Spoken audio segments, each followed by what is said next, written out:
I wasn't supposed to be in that room. That was clear the second I stepped off the private elevator and felt every conversation stall just for half a beat. The Pacific glittered through floor-to-ceiling glass behind the panel stage. Soft amber lights, linen suits, champagne flutes sweating onto marble. And my brother's laugh, too loud, too practiced, cut straight through it all. "Well, I'll be damned," Evan said, turning just enough for people to see his smile. "Guess the help got lost and wandered upstairs." A few people chuckled. Not because it was funny, because it was easy. My father didn't look at me right away. He finished adjusting his cufflinks silver catching the light, then gave me a slow scan from shoes to collar. The pause said everything. My mother leaned in toward my cousin Claire, didn't even bother to lower her voice. She always did have timing issues, she said. "This is a closed session." I felt the words land heavy and familiar, like they'd been waiting years to say them again. That was the second something in me snapped. Quietly. Cleanly. If you've ever had family treat you like you don't matter, like you're invisible until it's convenient, hit, like, subscribe, and stay with me. Because what happened next didn't start here, and it didn't end the way they thought it would. I didn't respond to any of them. I didn't defend myself. I didn't ask why I wasn't told. I walked past my brother's shoulder, past the murmurs, past the velvet rope that was supposed to keep people like me out, and stopped at the registration desk. The woman there looked up, then down at her tablet. Her posture changed. She straightened, pressed her lips together once, then smiled. "Good evening, Ms. Brooks," she said, sliding a slim folder toward me. "Your materials. The committee is ready when you are." Behind me, Evan snorted. "Committee," he repeated loud enough to travel. "That's cute." I took the folder. Black cover, no logo. Heavy paper inside, the kind that doesn't need decoration. I didn't look back. I moved to an empty chair along the wall where the light fell just short of my face and sat. The room filled again. Low voices, the clink of glass, someone's phone clicking pictures. My brother leaned in close to my father, whispering with the confidence of a man who thought the end was already written. "She'll watch," he said. "She always does." I watched my hands instead. Still, nails short, no rings. 13 years of habit kept them steady. I'd learned that the first night I slept on a stranger's couch with my backpack as a pillow and my shoes tucked under my arm so no one could steal them. I was 19. It was raining. The bus station smelled like bleach and old coffee. My phone buzzed once my mother's name and went dark. No message, no follow-up, just a pocket full of silence. My father had stood in the kitchen doorway earlier that day, arms crossed, blocking the light. "We can't keep carrying you," he'd said. Not angry, not loud, just tired, like I'd been an inconvenience that went on too long. Evan had been there too. Fresh haircut, new watch. He didn't say much. He didn't have to. He smiled and looked away like he'd already moved on. I packed fast. Backpack, jacket. Cash I'd hidden in a book I knew they wouldn't open. I didn't cry until the bus pulled out and the city lights blurred into something I couldn't name yet. The panel lights came up. Applause rippled across the room as the moderator stepped forward, voice warm, polished. "Thank you all for joining us. Tonight we'll hear proposals for the Monterey Coast Collection, 7 properties, full acquisition." My father leaned forward. This was his moment. He'd rehearsed it. I could tell by the way he pressed his lips together, the way he squared his shoulders. My mother folded her hands on the table nails. Immaculate smile practiced. Claire set her phone face down, finally paying attention. Evan went first. Confident. Casual. Too casual. He talked about legacy, about brand continuity, about how the Brooks name had always meant something along the coast. He made a joke. People laughed. He didn't mention the debt. He didn't mention the liens. He didn't mention the refinancing that kept him awake at night. My father followed. He used bigger words, talked about stewardship, about protecting jobs, about family values. His voice shook once, just barely. My mother reached over and squeezed his sleeve. I saw her nails dig in. The committee listened, took notes, asked a few questions, neutral faces, professional smiles. Then the moderator glanced at her tablet. Ms. Brooks' heads turned. Evan laughed again, sharp this time. "Careful," he said. "You might scare them." I stood. The room felt smaller, the lights brighter. I didn't walk to the stage. I stayed where I was. I'm not here to tell a story, I said. My voice carried. It always had.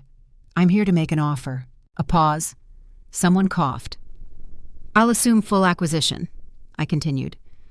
All 7 properties, existing staff retained, capital improvements funded within 90 days, closing in cash. My brother's smile slipped. Just a fraction. The moderator blinked. And your valuation, I named it. Clean. Final. Higher than theirs. Lower than it should have been. The room didn't breathe. My father stared at me like he was trying to remember a word he used to know. My mother's smile cracked. Claire's hand tightened around her phone.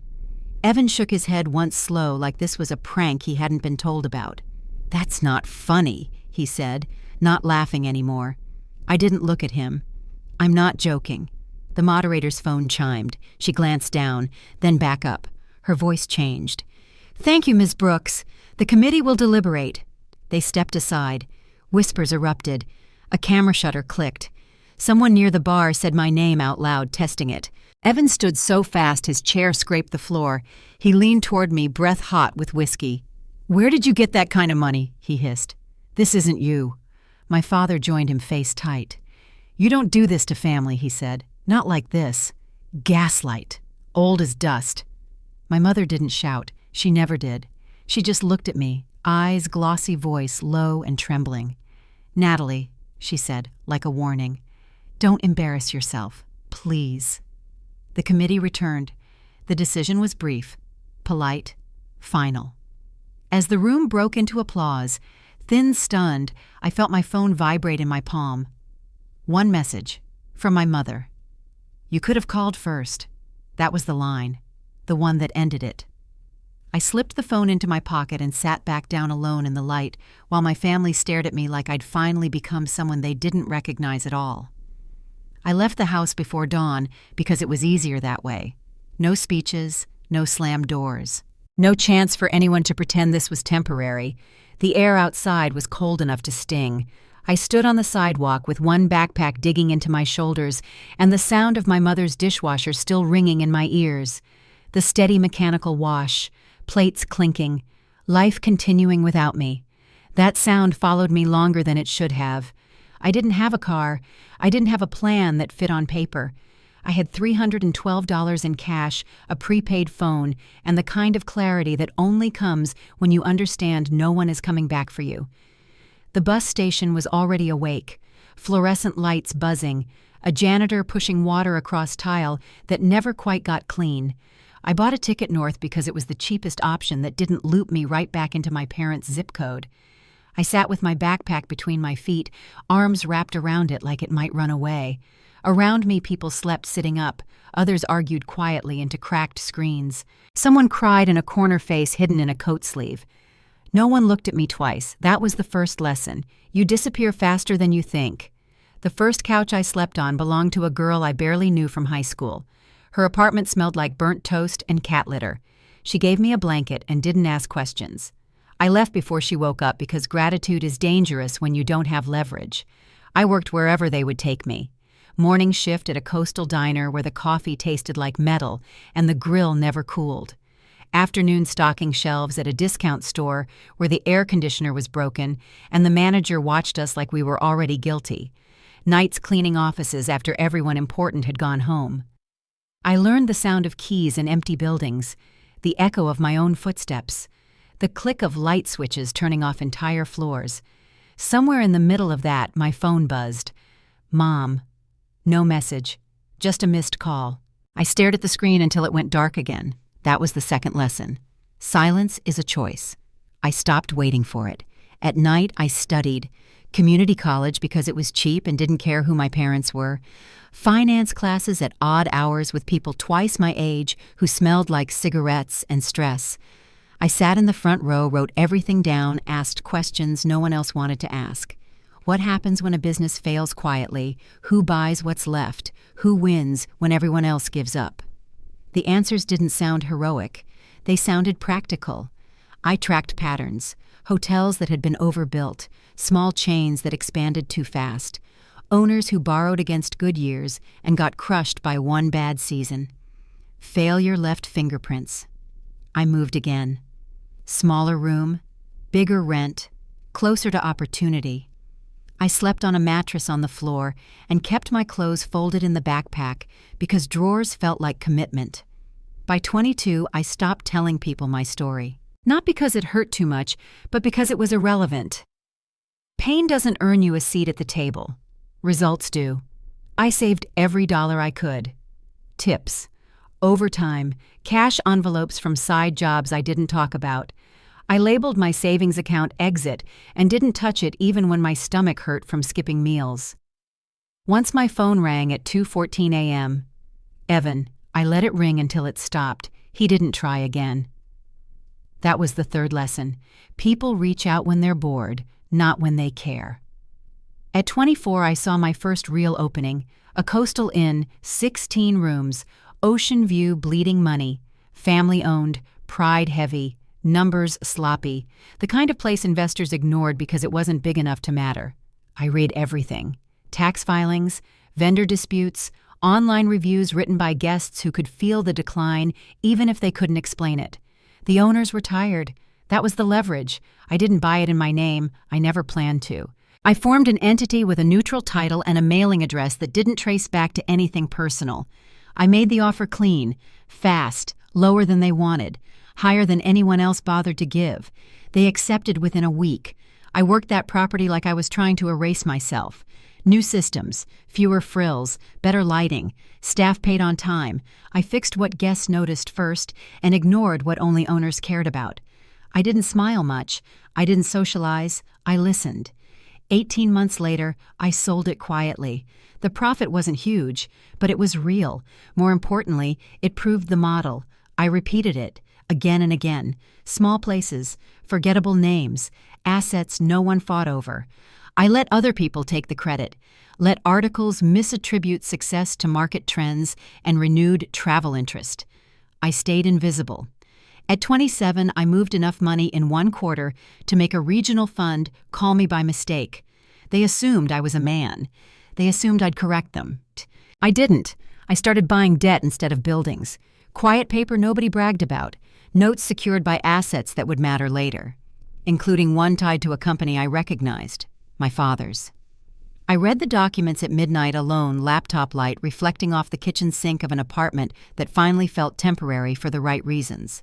The terms were brutal, the kind of terms you accept when you're out of options. I bought them without emotion, not revenge, insurance. Years passed. I upgraded nothing that didn't compound. My clothes stayed simple. My name stayed off panels. My number stayed unlisted.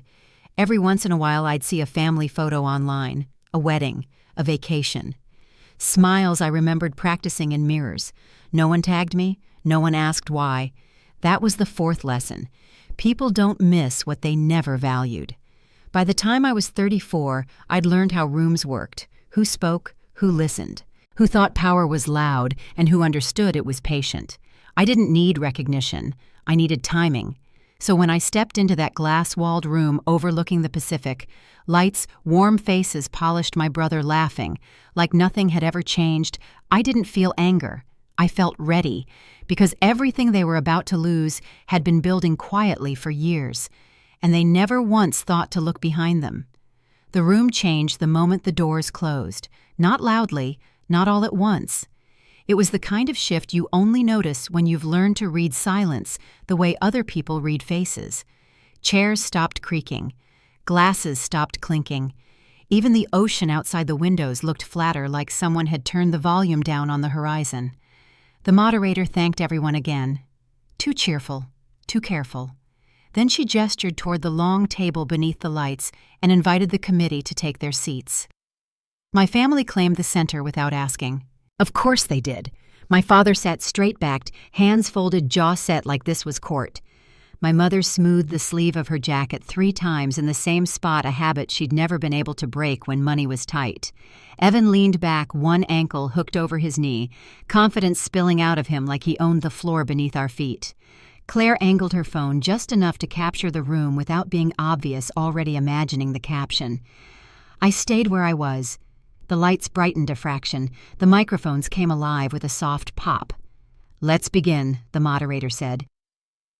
My father went first again. He stood, buttoned his jacket, and launched into a version of the story he'd been telling himself for years.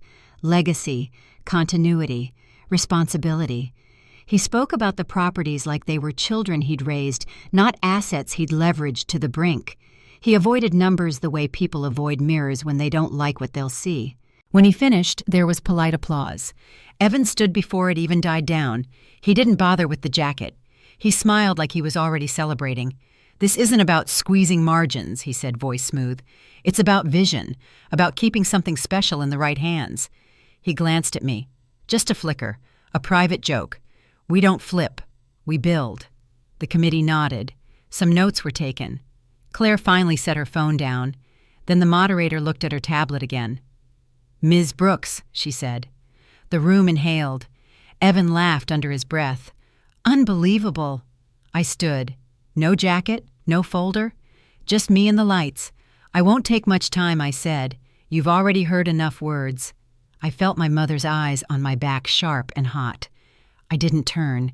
"The properties are undervalued because they're mismanaged," I continued. "Not because they lack demand. The debt structure is the problem, not the locations."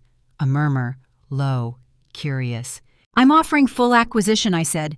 "No partners, no delays, existing staff retained, capital improvements funded immediately, closing in 30 days. I paused. Let the silence stretch. And I'm not asking for flexibility on the price I added. I'm offering certainty. My brother shifted. The chair creaked. The moderator cleared her throat.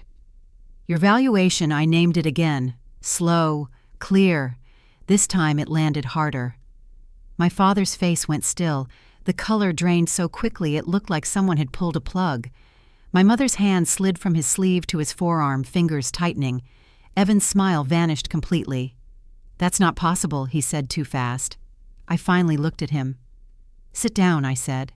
The words were quiet, flat, not a request. Something in my voice did it. He sat.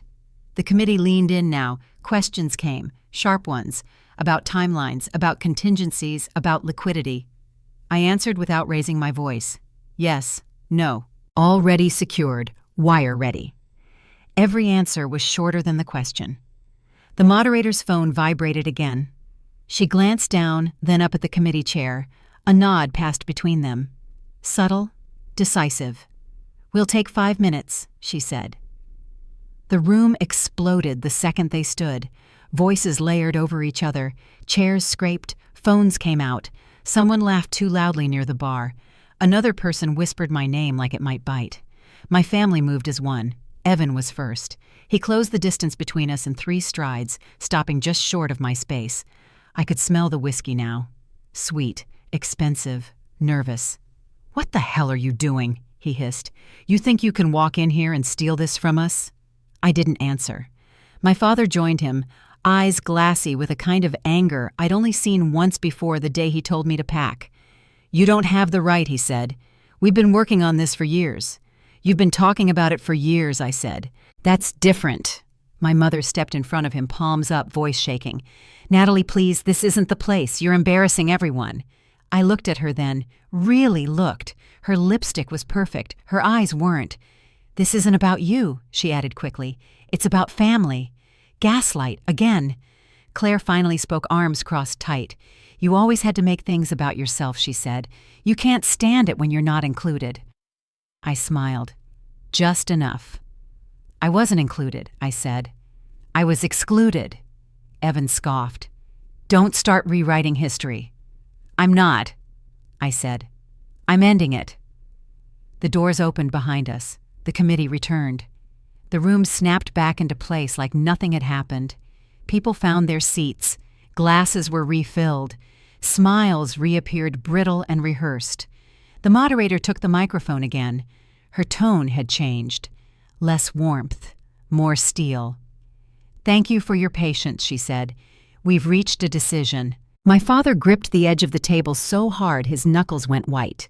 After reviewing the proposals, she continued, "The committee has elected to proceed with a full acquisition under the terms presented by Ms. Brooks." Silence. Not a breath, not a blink. Evan stood so abruptly, his chair tipped backward and clattered onto the floor. No one laughed. No one helped him. "That's insane," he said. "You can't be serious." The committee chair met his gaze without flinching. "We are." My mother's mouth opened, closed, opened again. No sound came out. Her hand flew to her chest like she'd been struck. My father sank back into his chair, slow mechanical, like the strings had been cut. I stayed standing. "Ms. Brooks," the moderator said. Voice steady. "Now we'll begin documentation immediately." A low buzz spread through the room. Whispers, stunned laughter. A camera shutter somewhere near the back. Someone said my name again, louder this time. Evan turned on me, face twisted.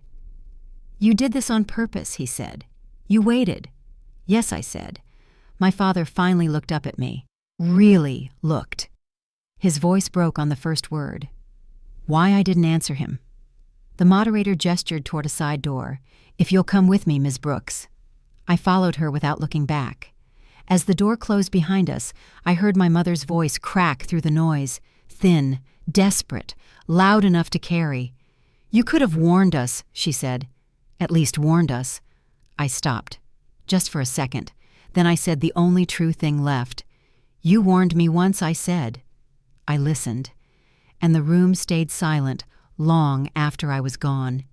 They didn't let the silence last. They never do.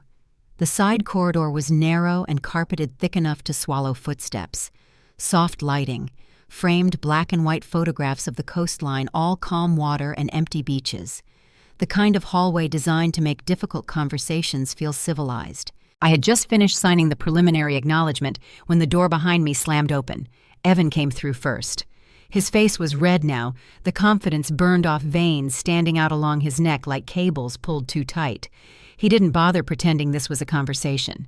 "You set us up," he snapped. "You waited until we were all in the same room so you could humiliate us." My father followed slower, more controlled, but the damage was deeper there. His eyes were sharp and unfocused at the same time. My mother was right behind him, clutching her purse to her chest like it might float her through this. Claire slipped in last and shut the door, arms folded, jaw locked. I didn't turn around right away. I finished the last signature, pressed the pen down firmly, clicked it shut. Then I faced them. "No," I said. "You humiliated yourselves." Evan laughed short and ugly. "Listen to you. You think you're untouchable, now I am," I said. "In this room." My father stepped forward. His voice dropped the way it always did when he thought volume equaled authority. "You don't get to walk in after 13 years and destroy what we've been building. What you've been borrowing against," I corrected. My mother flinched. "Natalie, stop," she said quickly. "This isn't the time for technicalities. It's the only time for them," I said. She took a breath, switched tactics, softened her tone. "The old one. We made mistakes," she said. "You were young. We were under pressure. Families say things they don't mean." Evan scoffed. "You ran off," he added. "No one pushed you." That was the second something snapped. I looked at him, really looked. At the man who'd watched me pack, who'd smiled when the door closed behind me. "I didn't run," I said. I was removed. My father cut in sharp. "Enough. This ends now." He glanced past me toward the door, toward the paperwork on the table, toward the future slipping through his fingers. "You'll bring us in," he said. "Not asked. Decided. We'll restructure. Present a unified front. Investors like stability." I almost laughed. "Sit down," I said. No one moved. I stepped aside and opened the door to the adjoining conference room. It was smaller than the main hall, but finished with intention. Frosted glass walls, a long walnut table, 6 leather chairs on one side, 2 on the other. At the head, a tablet already waiting. A woman stood when we entered. Navy suit, hair pulled back, expression neutral to the point of intimidation. "Mr. and Mrs. Brooks. Evan." "Claire," she said calmly. "I'm Olivia Chen." My father froze. "The attorney," he asked. "My attorney," I said. They sat, slowly. The way people do when they realize standing won't help them anymore. I took the chair opposite them. Olivia remained standing beside me. Before this goes any further, I said there are two things you need to understand. I nodded once to Olivia. She slid the first folder across the table. Thick, black, no logo.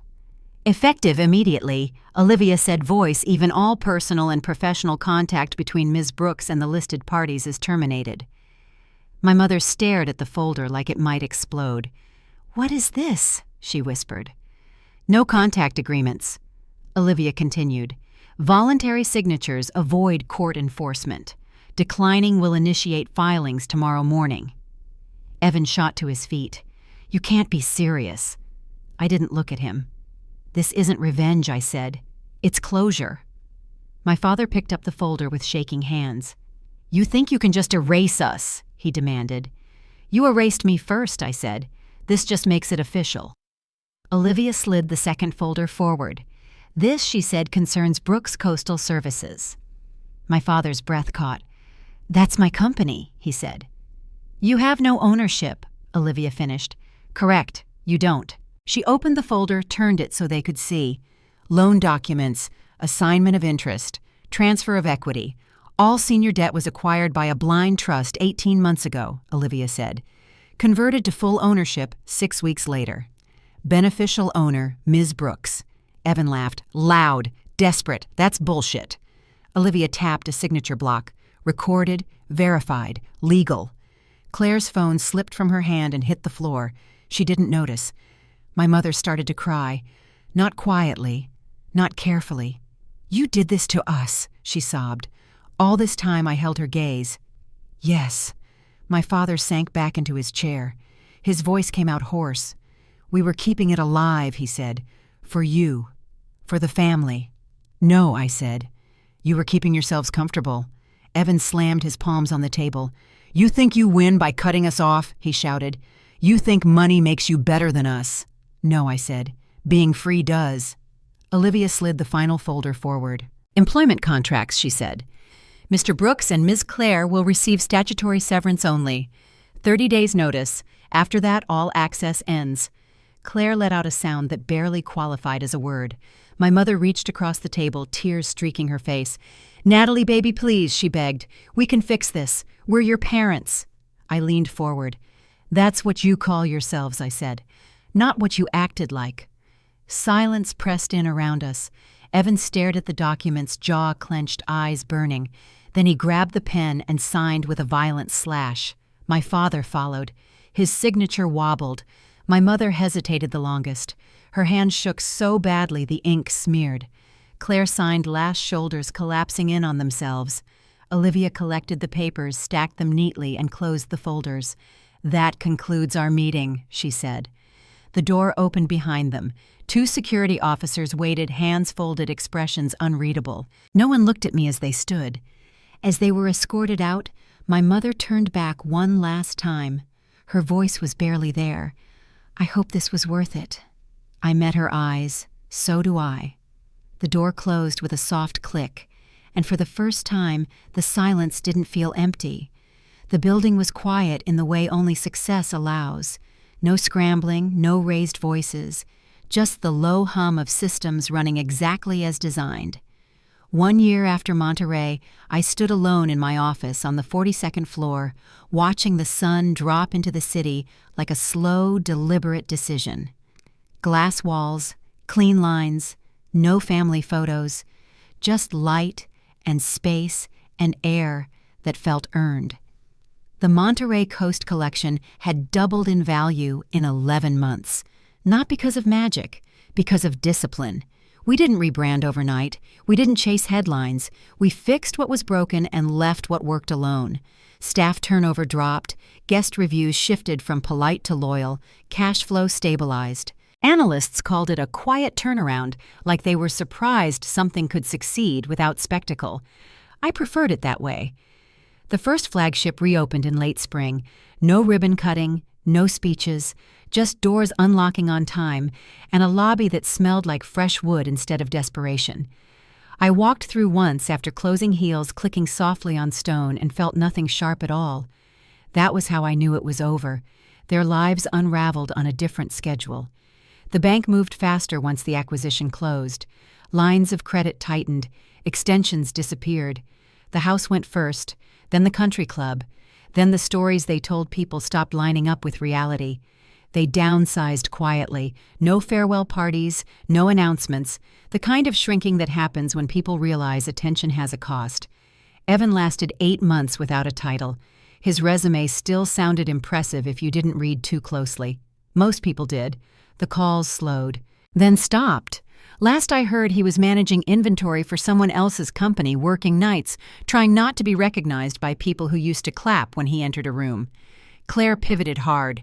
New aesthetic, new friends, same habits, the kind of reinvention that looks convincing online and collapses in person.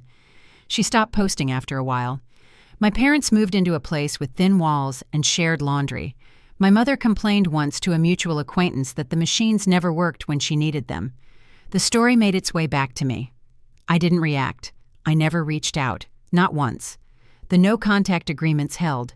They always do when there's nothing left to negotiate. People ask me now if I regret how it ended. They expect something poetic, something soft. I tell them the truth. It didn't end. It completed. There's a difference. Revenge is loud. It demands witnesses. It feeds on reaction. Closure doesn't need an audience. It just needs a door that stays closed. In March, I launched the Brooks Forward Fund. $10 million annually, fully endowed, no press release beyond the required filings. The criteria were simple: first-generation students, no safety net, academic promise paired with something harder to measure. The essay prompt was one sentence. Tell us about a moment you were told you didn't belong and what you did next. The first round of applications came in fast. Stories written at kitchen tables, on borrowed laptops, in libraries that closed too early. I read every one. Some nights I recognized myself between the lines. At the inaugural dinner, I stood at the edge of the room and watched recipients laugh like they hadn't yet learned to be careful with joy. One of them hugged me without asking permission. I let her. That mattered more than any headline ever could. Sometimes rarely I wake up just before dawn, heart racing, convinced I can hear my father's voice calling my name like it's a warning. It fades quickly. It always does. I get up, make coffee, look out at the city I chose. I remember the bus station, the backpack, the way silence taught me how to listen. I remember learning that being cut off didn't make me weaker. It made me exact. I don't need my family to understand what they lost. I understand what I gained. I gained the ability to choose who has access to me, to my time, to my future, to my name. That's not cruelty. That's adulthood. Some people think forgiveness means reopening doors. It doesn't. It means walking away without needing an apology. The world doesn't owe you fairness. Families don't always offer safety. But opportunity exists in the space where expectations collapse. That's where I built everything. Not out of spite, not out of anger, out of clarity. And if there's one thing I know for certain now standing here with the lights of the city reflecting back at me, it's this: you don't win by proving them wrong. You win by no longer needing them to be right.